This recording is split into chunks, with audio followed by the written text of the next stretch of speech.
Au tournant des années 80, à une trentaine de kilomètres à l'est de Montréal, dans la région de Lanaudière, le vieux palais de justice de l'Assomption tombait en ruine.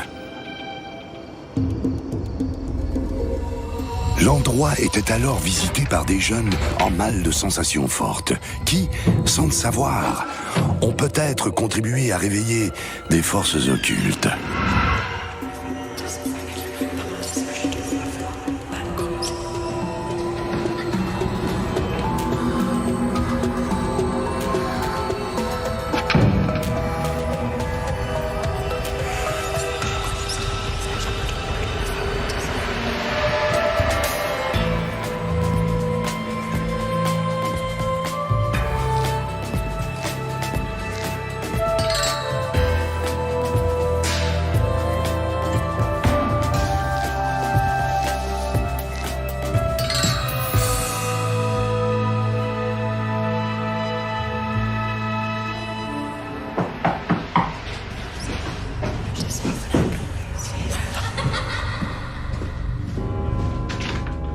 Le vieux palais de justice de l'Assomption, c'est un centre culturel qui a été bâti en 1811. Ça a été classé monument historique en 1973 par le gouvernement du Québec. C'est un des lieux les plus recherchés des enquêteurs. Alors, avoir la chance de venir ici pour enquêter, c'est merveilleux. Et c'est presque garanti qu'on va vivre quelque chose quand on vient ici. Vous êtes de la SPJ? Le vieux palais de justice de l'Assomption fait partie des 10 lieux les plus hantés au Québec. Aujourd'hui, 2 nouvelles équipes d'enquêteurs se présentent sur place, attirées par la possibilité de vivre une expérience hors du commun. On entend la porte de secours. Les membres de la Société paranormale de Joliette et ceux du groupe Innominé Patrice sont ici afin de percer les mystères de la vieille maison de pierre, qui a encore bien des secrets à révéler. En 1811, la maison de pierre est construite, c'est la partie est. En 1821, c'est là que l'histoire commence pour de vrai. On va y bâtir un grand corps central qui va devenir un grand magasin et un magasin probablement de la Compagnie de la baie du Son qui venait de fusionner la Compagnie du Nord-Ouest. À ses débuts, on donne au bâtiment une vocation commerciale. En 1842, la vocation de la bâtisse change complètement. À partir de 1842, le rez-de-chaussée de la partie est devient le bureau d'enregistrement du comté de l'Assomption. À ce bureau d'enregistrement, on ajoutera en 1849 une cour de justice qui aura juridiction sur toute la région. En avant du juge, il y avait le président. De chaque côté du C'était une cour de justice de niveau inférieur qui, pour vous expliquer un peu l'équivalent d'aujourd'hui, serait une cour des petites créances ou une cour municipale. Le vieux palais de justice de l'Assomption gardera sa vocation jusqu'en 1979. La bâtisse est alors abandonnée, laissée, selon la rumeur, aux mains des vandales et des adeptes de satanisme qui s'y retrouvent afin de célébrer différents rituels occultes. Le bâtiment était placardé. Il y avait des clôtures qui empêchaient l'accès en arrière, entre autres. Mais les jeunes réussissaient à s'infiltrer pareil dans le bâtiment. Nous nous rassemblons pour t'invoquer, ô grand Lucifer.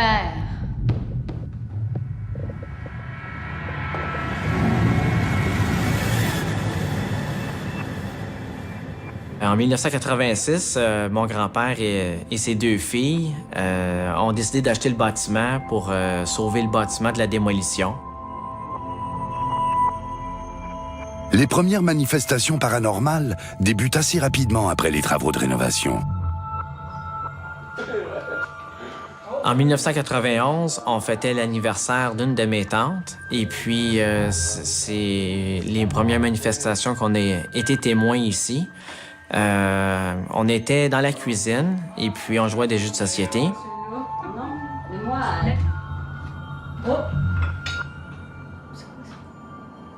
La première chose qui est arrivée, on entendait des sifflements dans le sous-sol.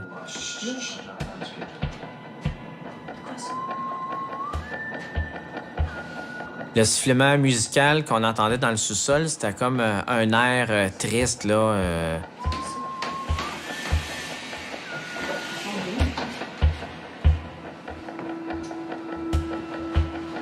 Ça ressemblait à un air de défaite militaire.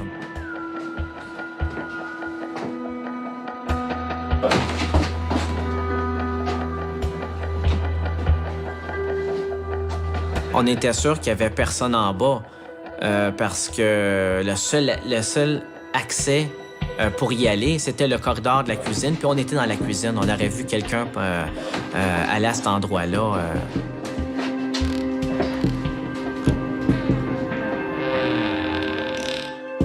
Quelques secondes plus tard, la porte qui est située dans le corridor à côté de la cuisine qui mène à la terrasse arrière s'est ouverte 2 fois en quelques secondes.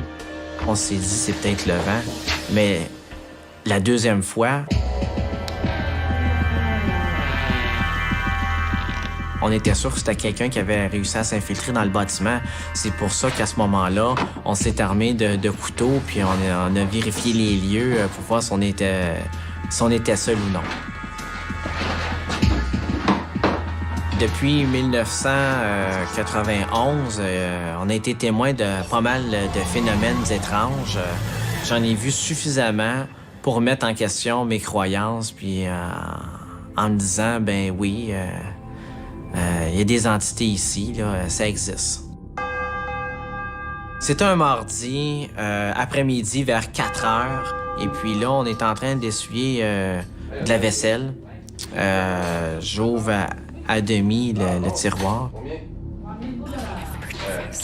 2 secondes plus tard, le tiroir est éjecté du meuble de cuisine, tombe à terre, en tombant la poignée du tiroir a cassé. Qu'est-ce qui s'est passé? J'ai pas vu tomber ça. On a tellement eu de la misère à replacer le tiroir de cuisine à sa place qu'on s'est demandé comment il a fait pour sortir du meuble tout seul. Sur une période d'environ 10 ans, les manifestations paranormales se multiplient, particulièrement aux étages, là où se trouvent les chambres. Il y a 3 chambres actuellement au 2e et 3 chambres au 3e. Au 3e étage, ils entendent souvent quelqu'un marcher dans le grenier, puis ils entendent souvent aussi des billes rouler sur le plancher.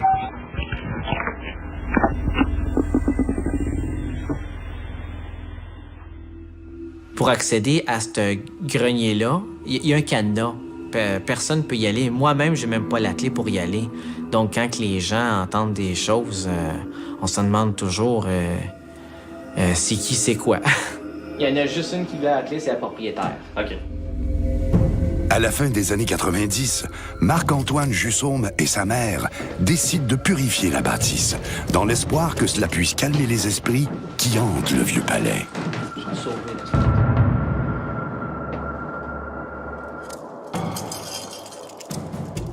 Au nom de Dieu Tout-Puissant, que les mauvais esprits s'éloignent de moi et que les bons me servent de rempart. On a fait venir une médium de Montréal. Malfaisant qui inspirait aux hommes de mauvaises pensées. Esprit fourbe et menteur qui les trompe. On a récité des prières, on a allumé des lampions, des chandelles, on a brûlé de l'encens.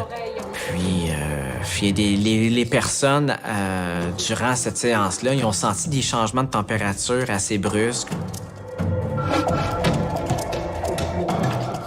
Il y a une de nos employées qui s'est sentie tellement mal à l'aise qu'elle a dû quitter la pièce. Elle s'est sentie suivie par tout ce qui se déplaçait. Là, les médiums ont dû quitter cette chambre-là pour calmer la personne. Là. Il y a plusieurs façons de purifier un lieu ou une personne. Ça dépend toujours de la nature, en fait, de la manifestation. Et je te somme, par le Dieu vrai, par le Dieu saint, par le Dieu vivant, de quitter ces lieux pour ne plus jamais y revenir.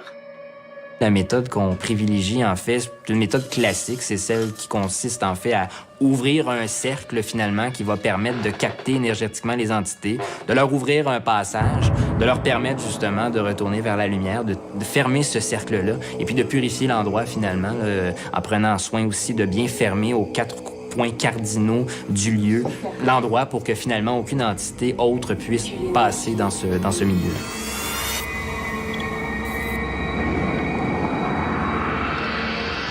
Tout est maintenant comme auparavant.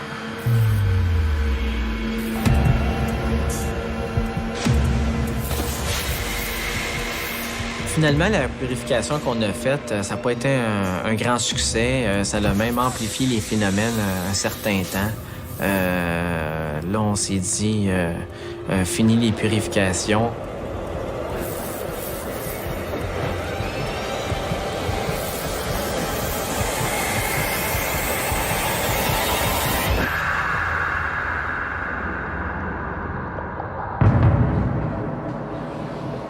Bien qu'on ne compte plus les phénomènes paranormaux qui se déroulent au vieux palais de justice de l'Assomption, le mystère sur ce qui provoque ces manifestations reste entier.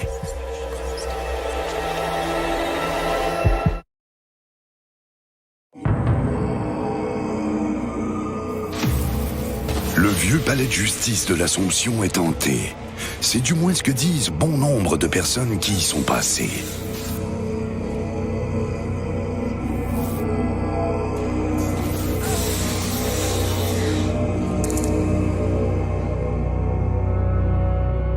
La chambre la plus populaire du gîte, c'est la fameuse chambre 7 où il se passe beaucoup de phénomènes. Je sais qu'à la chambre 7, qui est la chambre de billet à moi, elle a déjà vécu des choses, qu'elle attendait des billes rouler dans le grenier. Mais ça a l'air que ça y prenait toute son énergie, parce que ça a l'air que ces entités-là, ils prennent l'énergie d'une personne. On a remarqué chez deux de nos employés qui avaient déjà habité dans la chambre numéro 7 des changements de comportement assez brusques. Là. Ils étaient devenus colériques, puis ils ont quitté les lieux. Là, ça a mal fini, disons. Quand j'ai fini mon secondaire, j'ai décidé de venir ici au cégep de l'Assomption, puis j'avais besoin d'un endroit pour habiter. Avec le service de placement du cégep, j'avais découvert qu'il y avait des chambres à louer ici, toutes meublées avec cuisine et tout ça. C'était parfait pour moi. Je partais avec mon petit bagage, puis j'avais juste à déménager ici et à m'installer. Donc, c'est pour cette raison-là que j'avais choisi de venir à l'Oasis du Vieux-Palais. Quand je suis déménagée ici, au début des années 2000, c'était le début des phénomènes qui se passaient ici. J'en avais jamais entendu parler. Puis dès mon arrivée, là, ça a commencé à se manifester là, au courant de la nuit, puis de façon plutôt intense.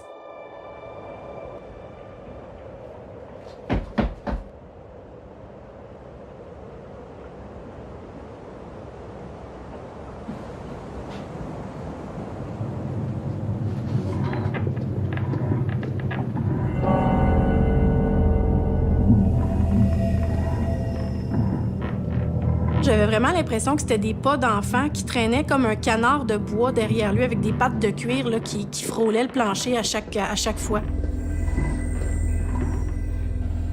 Les pas ont toujours été entendus pour ma part dans la chambre numéro 7. C'est bon, merci. Bye.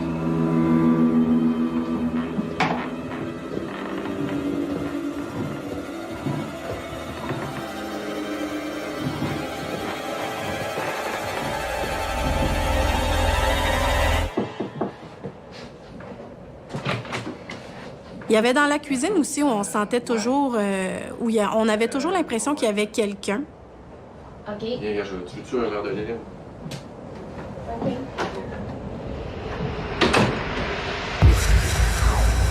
J'ai eu beaucoup de difficultés à dormir là, avec tous les bruits qu'il y avait, là, des petits pas puis tout ça, tellement que j'avais pas le choix d'être ici durant la semaine parce que j'allais à l'école.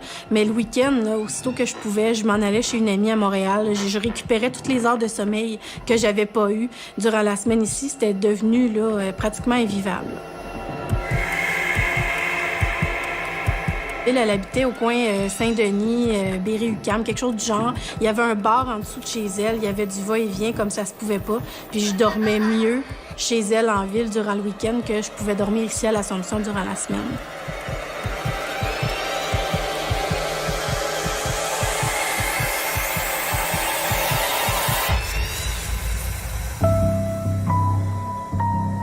J'avais peur parce qu'on se le cachera pas. J'avais 17 ans, je partais de chez mes parents. J'étais toute seule dans une ville que je connaissais pas. Puis j'entendais des bruits anormaux.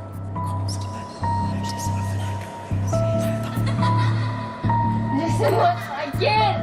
Je veux juste dormir! Arrêtez!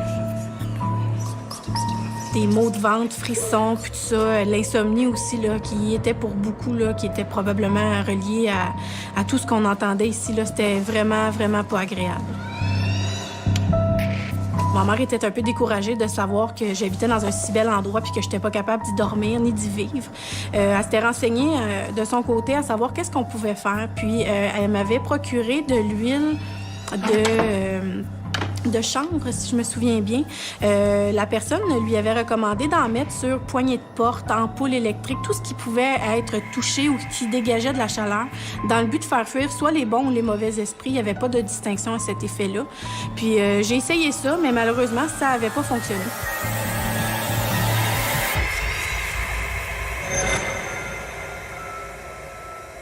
Après plusieurs années, je suis encore convaincue qu'il y a des entités qui habitent ici. Je suis certaine qu'il y en a qui sont partis après l'intervention de plusieurs intervenants. Mais sinon, je suis sûre qu'il y en a encore qui errent ici là, de façon régulière. Actuellement, la chambre où il y a le plus de phénomènes étranges, ça c'était assez récemment, c'est la chambre 6. Il est à peu près vers 1h du matin, 1h moins 10. J'entends du bruit. Tout d'un coup, je commence à entendre des pas dans le grenier. L'équipe de la Société paranormale de Joliette et celle du groupe Innominé Patrice s'intéresse aux phénomènes paranormaux qui se déroulent à la chambre numéro 6, habitée par Denis Fontaine. Je me lève, puis là, je rouvre la porte. Il y avait moi, je pensais que c'était quelqu'un qui montait les escaliers, puis il y avait personne. La chambre, c'est un des lieux où il y a eu des messes noires et des séances de spiritisme à l'époque, quand que le bâtiment est à l'abandon, entre 1979 et 1986. J'étais en train de préparer ma cafetière est là, puis moi, j'étais à dos à la porte d'armoire. Je prépare mon café, puis d'un coup, j'entends une porte ouvrir, mais c'est une porte qui a des aimants. Ça veut dire qu'il faut que tu donnes un coup absolument pour l'ouvrir. Mais moi, j'ai entendu le déclic, mais là, j'ai figé. Je voulais pas croire que cette porte-là, ça va ouvert. Avant que le bâtiment soit en rénovation, on a pu apercevoir dans plusieurs pièces des signes reliés au monde de l'occulte, des pentagrammes, des dessins de démons.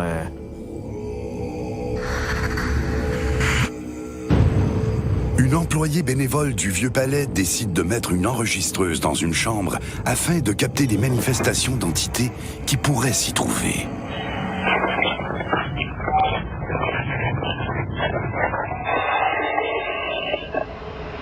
J'ai entendu parler un homme.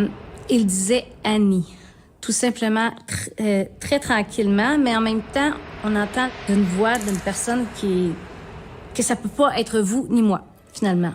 2 semaines environ plus tard, 2 à 3 semaines, Marc-Antoine vient me voir et dit « Je trouve ça bizarre.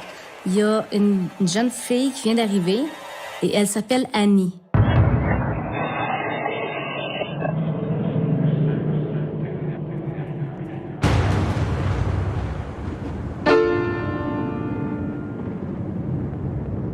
La rumeur circule rapidement, surtout lorsqu'il est question de fantômes.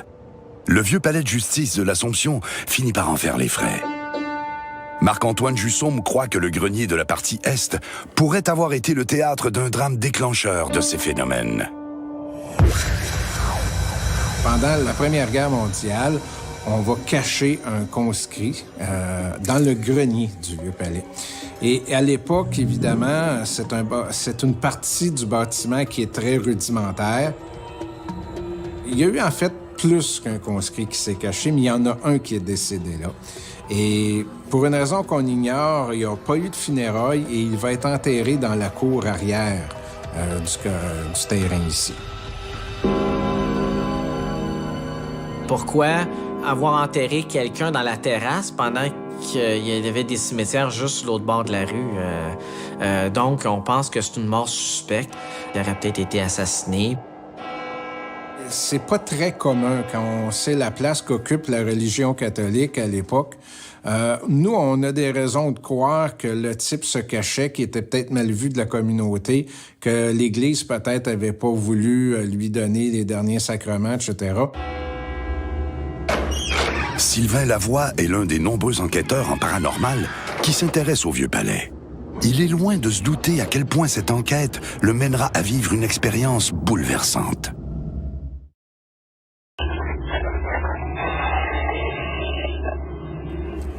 Pour faire suite aux nombreux témoignages sur les manifestations paranormales du Vieux-Palais de justice de l'Assomption, une équipe d'enquêteurs arrive sur les lieux afin de voir ce qui en est. En 2009, Sylvain Lavoie décide de fonder le BEP, le Bureau d'enquête en phénomènes paranormaux. Le projet vise à concrétiser un vieux rêve. En effet, l'homme est passionné par tout ce qui touche au paranormal depuis son enfance. Le PEP, on est rendu, si je me trompe pas loin d'une trentaine d'enquêtes de réaliser déjà. Et plus les années avancent, plus on a une demande. Nous, on fait à peu près maximum 2 enquêtes par mois. On aimerait en faire beaucoup plus que ça, mais une enquête, c'est 40 heures de travail à peu près. Dès la réception de l'appel, on va faire des recherches sur les lieux. On commence déjà notre travail. Ensuite de ça, il faut se présenter sur les lieux. On passe une nuit là. Après, il faut tout analyser le matériel. Sylvain Lavoie se rend sur place une première fois. Il est seul et veut simplement récolter un maximum d'informations sur les manifestations qui se déroulent au Vieux-Palais. J'étais comme un adolescent. J'étais fébrile, j'étais heureux, j'étais content. Je me disais, enfin, on s'en va quelque part où il y a des cas recensés. C'est vraiment reconnu qu'il y a des hantises qui sont là. Marc-Antoine, notre client, a commencé à me décrire les phénomènes qui arrivaient ici parce que je n'avais jamais vraiment entendu parler. Je savais que c'était hanté. Puis il a commencé à me parler de bruit de pas dans les escaliers, du piano qui jouait tout seul, le crucifix qui tombe à terre, des apparitions complètes, des apparitions partielles. C'était all dress, là, vraiment tout garni comme lieu. On pouvait pas rêver mieux. La première nuit, on a installé notre équipement vraiment, c'est dans le sous-sol. On avait entendu parler qu'il y avait un enfant qui serait décédé là de maladie pulmonaire, qui avait été mis en quarantaine et qu'un médium était déjà passé en disant qu'il sentait une énergie là. Alors, c'était là un des endroits qu'on a enregistré. Ça va être ça, les gars. Je le sens. La première fois que le BEP est venu ici, on n'a pas ramassé aucune preuve vidéo ni audio, aucun PVE. On n'a pas beaucoup d'équipement. Par contre, ça a été une nuit d'expérience personnelle vraiment fantastique. Probablement que j'ai vécu ma plus belle expérience depuis que je fais ça ici au Vieux-Palais. J'avais 2 membres de mon équipe qui étaient ici au sous-sol, seuls. Moi, j'étais ailleurs dans la bâtisse.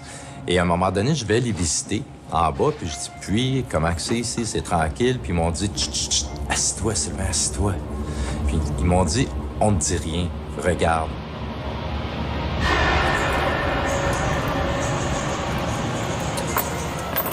Tout d'un coup, entre moi puis un autre enquêteur, je vois un éclair passer bleu. Un moment donné, vert. Puis il y en a une qui tournait autour de la tête d'un autre enquêteur. C'était fou, on était entourés d'éclairs.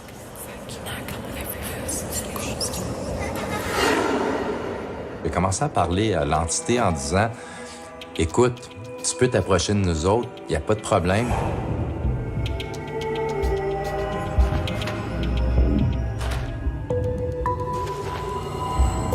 À ce moment-là, on a entendu marcher dans le sous-sol. Nous, on est sur place, on bouge pas, et on entendait vraiment des pas traînants sur les tuiles en bas, puisqu'il y avait un petit peu de sable, ça faisait un chut, chut, chut. Là, ça partait de loin de la pièce. Chut, chut, chut, chut. T'es-tu là, petit gars? Puis je dois vous avouer que j'étais fébrile. C'était vraiment quelque chose de très direct qui arrivait, puis je savais que c'était pas nous 3 qui bougeaient. Et les pas se sont arrêtés devant moi.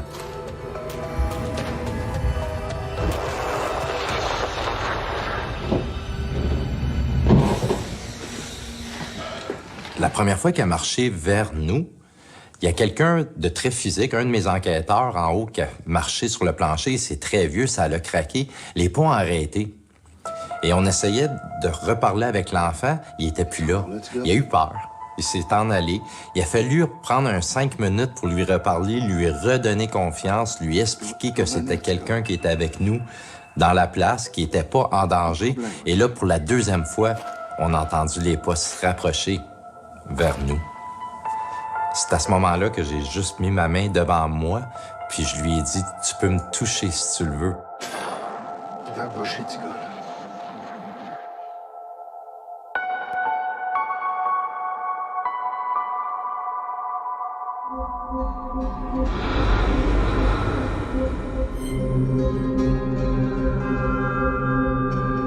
Et ce que j'ai senti à ce moment-là, c'est une pression sur un de mes doigts qui me flattait comme ça. J'ai presque pleuré. C'est venu me chercher de savoir que, oui, il y a vraiment un enfant dans ce sol-là qui est pris là. C'était la première fois que je vivais quelque chose d'intense de même. J'ai trouvé ça émouvant de me faire toucher par cette entité-là. J'ai de la misère à mettre des mots parfois pour expliquer mon expérience. J'ai comme senti la peine et la détresse de cet enfant-là. Le BEP Montréal, qui ont investigué souvent ici, ils ont été témoins de choses pas mal extraordinaires, là, entre autres dans le grenier de la partie Est et dans le sous-sol de la partie Ouest. La caméra infrarouge du BEP, placée au grenier, capte un mystérieux phénomène. Un cadre bouge de façon inexplicable. D'après la première enquête, là, avec les phénomènes qu'on avait vécus à ce moment-là, j'ai commencé à faire des recherches. Je voulais en savoir beaucoup plus sur le vieux palais de justice de l'Assomption.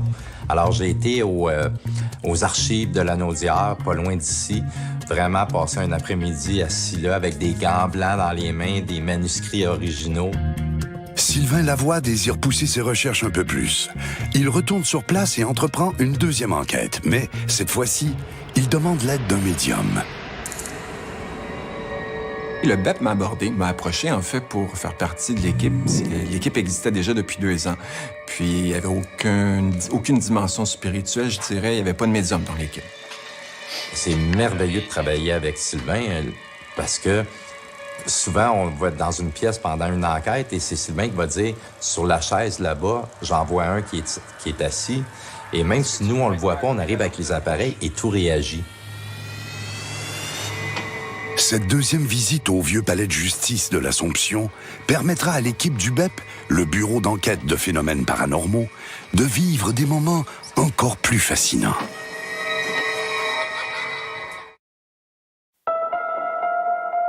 Après l'expérience vécue par Sylvain Lavoie, une nouvelle enquête est menée au vieux palais de justice de l'Assomption. Mais cette fois-ci, le médium Sylvain Bolduc se joint à l'équipe.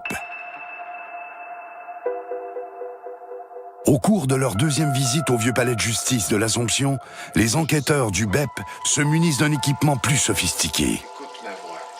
Rapproche-toi tout doucement. Oui, t'as pas à avoir peur. On a fait le rez-de-chaussée ici.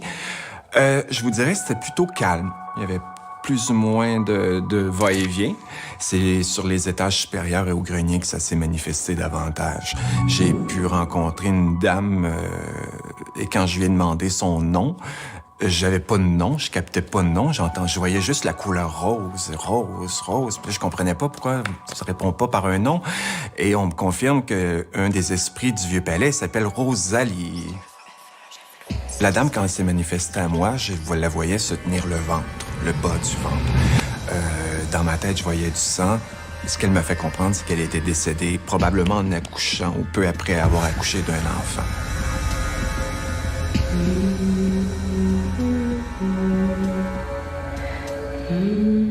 Rosalie est une dame qui faisait l'entretien, en fait, ici. Je la vois souvent bien en blanc, tout simplement, et elle frotte. les rampes d'escalier, elle voit à ce que tout soit propre et elle participe aux activités du Vieux Palais, je vous dirais. Elle se sent chez elle, puis probablement plus que les propriétaires.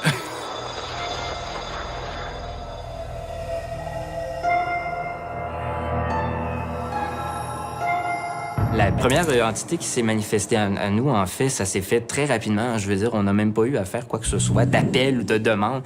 Elle s'est présentée à nous, ce qui arrive, même, je dirais, dans beaucoup de cas, puis surtout avec des entités de cette nature-là. Cette entité-là, en fait, qui est Rosalie, c'est une entité qui est très positive.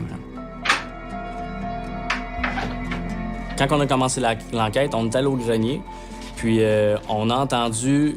J'ose espérer que c'est Rosalie qui a essayé de nous demander de l'aide, mais on a entendu clairement à l'oreille une voix féminine, un lamentement.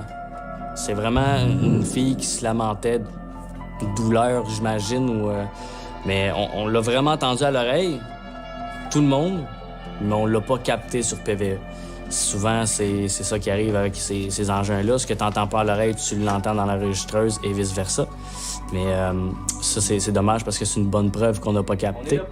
On a senti cette entité-là très positive, très belle, en fait, très jeune. Elle se présentait sous un visage jeune, donc probablement quand elle avait autour de 20 ou 30 ans. Je dirais peut-être les meilleurs moments de sa vie, là, quand elle s'occupait justement de l'entretien ici au Vieux Palais.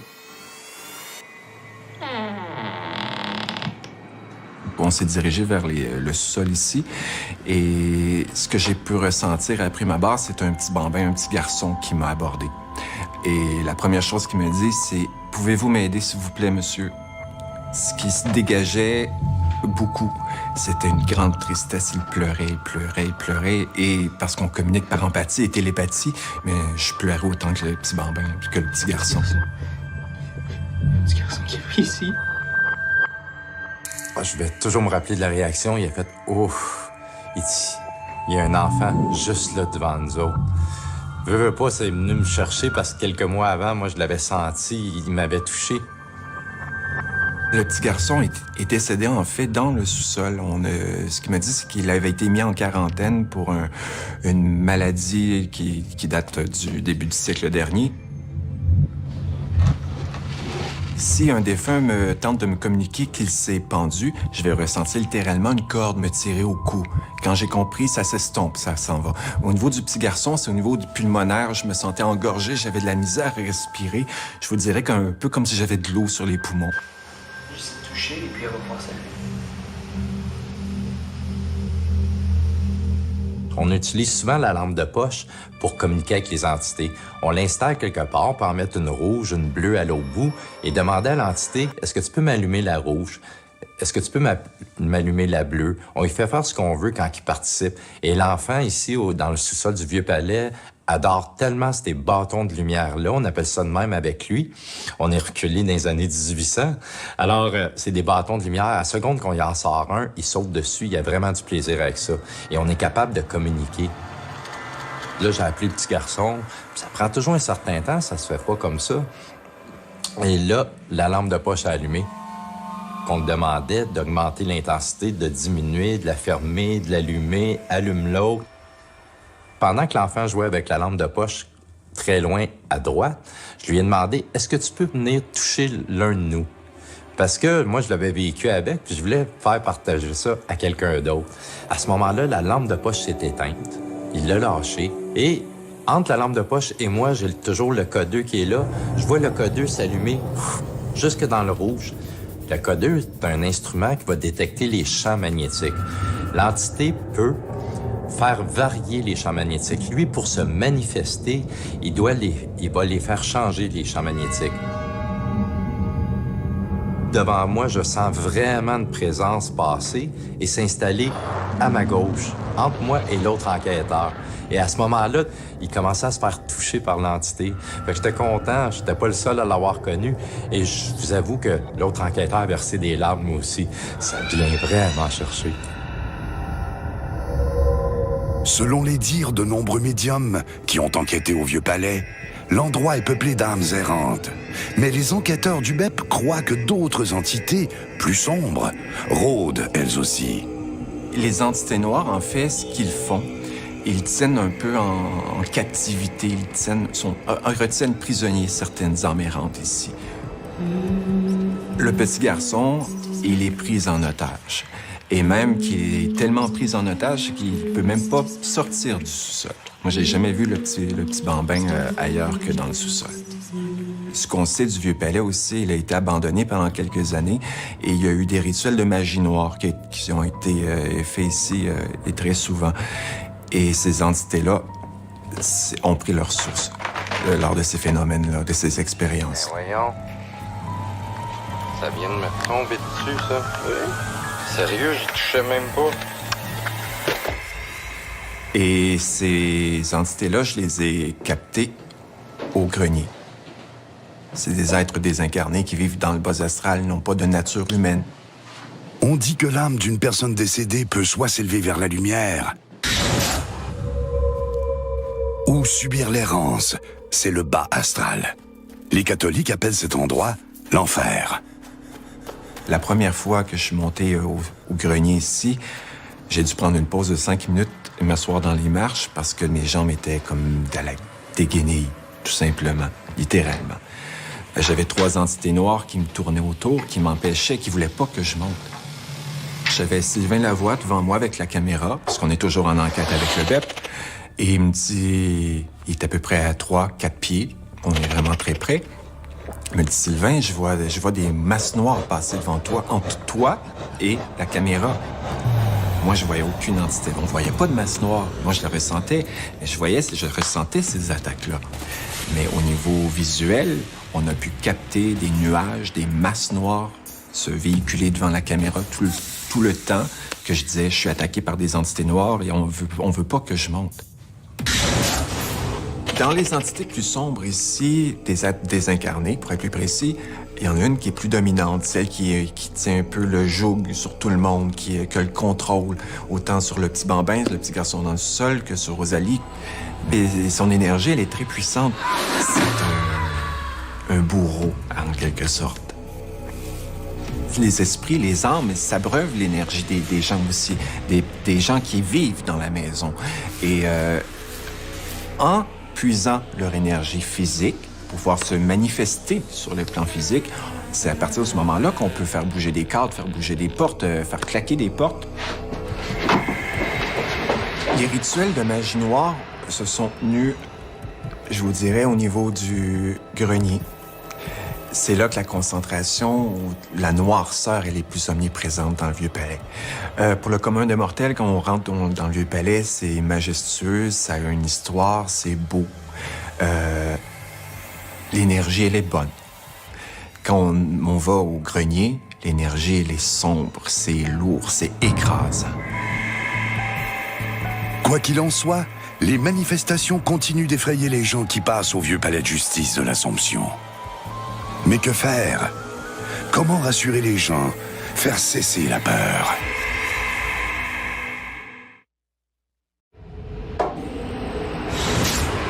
Les enquêteurs du BEP croient avoir trouvé une explication au mystérieux phénomène qui terrorise les gens au vieux palais de justice de l'Assomption.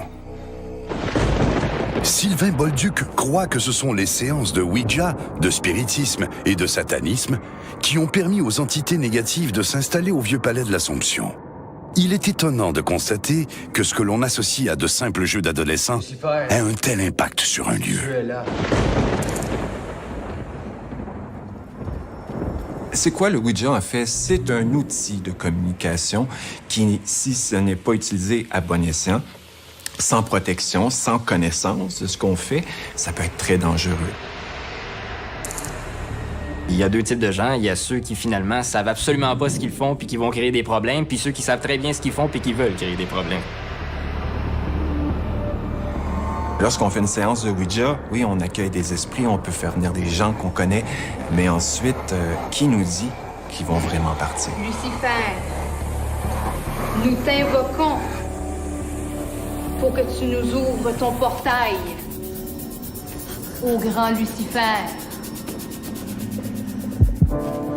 Au début, on se posait la question pourquoi ces phénomènes-là se produisent ici, surtout que nous, on connaît très bien les anciens résidents qui demeuraient ici, eux qui n'ont jamais rien vécu de phénomènes étranges.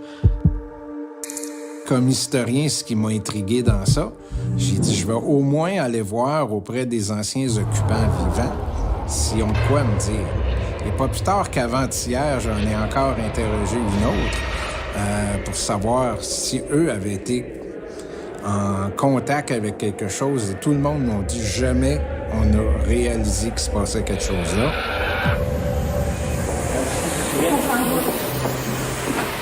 On va se rendre compte que des gens viennent à l'intérieur, des jeunes en général, faire des activités un peu de sciences occultes. On réalise qu'il y a des messes noires qui se font, des séances de Ouija. Nous, on pense aujourd'hui que les phénomènes qu'on connaît actuellement sont dus à ces sciences occultes-là. Ça rouvre des portes. Je sais que tu m'as parlé, en fait, de messes noires et tout ça. Moi, je sens beaucoup d'énergie, hein, comme une espèce d'accumulation d'énergie, une espèce d'égrégore, en fait. C'est que, tu sais, quand les gens pratiquent des rituels de magie noire, en fait, ou qui font des messes d'invocation envers des esprits inférieurs, ils doivent donner une partie de leur énergie, en fait, pour ça. Hein. L'énergie, elle vient pas d'en haut, elle vient d'eux-mêmes, en fait, pour qu'ils puissent s'alimenter en bas. Hein. C'est un peu comme une porte, une fenêtre qui s'installe dans un lieu physique, dans une maison, lorsqu'on pratique ou on travaille beaucoup avec les dimensions spirituelles, en faisant venir les esprits du spiritisme. Alors, lecture de l'Évangile selon Saint Jean. Au commencement était le Verbe, et le Verbe était tourné vers Dieu, et le Verbe était Dieu. Il était au commencement tourné vers Dieu. Tout fut par lui, et rien de ce qui fut. Je dirais que c'est pas du tout un addon, en fait, que les manifestations sont, en quelque sorte, géographiquement parlant, placées à la même hauteur que les chambres où il se passe le plus de choses. On a même une photo d'un vortex qui prouverait possiblement le fait que ça serait hanté. Selon les sciences occultes, le vortex se définit comme un tourbillon d'énergie servant de passage vers un autre monde. Le vortex qui a été créé ici a été engendré par des forces, je dirais, du mal, les forces plus obscures de la magie noire. Il peut y avoir eu littéralement ici des rituels de nature plus satanique, là, donc des consécrations de nature satanique. Et puis bon, de ce côté-là, c'est sûr que nous, on a senti, en tout cas, surtout dans un endroit du vieux palais qui est finalement le sous-sol, en fait, le sous-sol principal. C'est là finalement qu'on ressent ce genre d'énergie très, très négative. Là.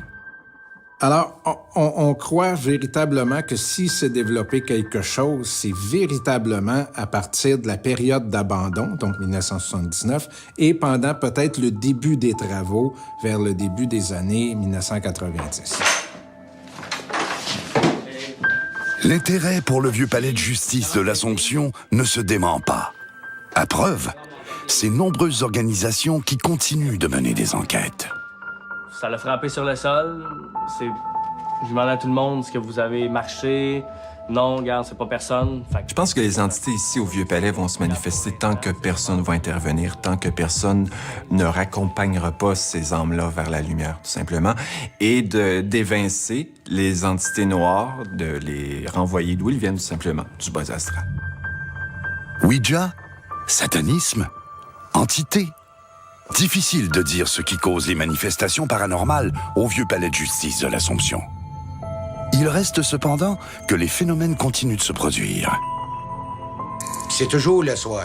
La minute que je ferme mes lumières, c'est là que ça commence. Des fois, il y a des nuits, il y a rien. Il y a d'autres nuits, c'est infernal. Là. On a déjà perdu des chambreurs, on a déjà perdu même des employés. Pour eux, c'était trop dur à gérer. Qu'est-ce qu'ils ont vu ou qu'est-ce qu'ils entendaient. Quand je vais faire mon lavage au sous-sol, ça me fait peur parce que je sens toujours qu'il y a une personne.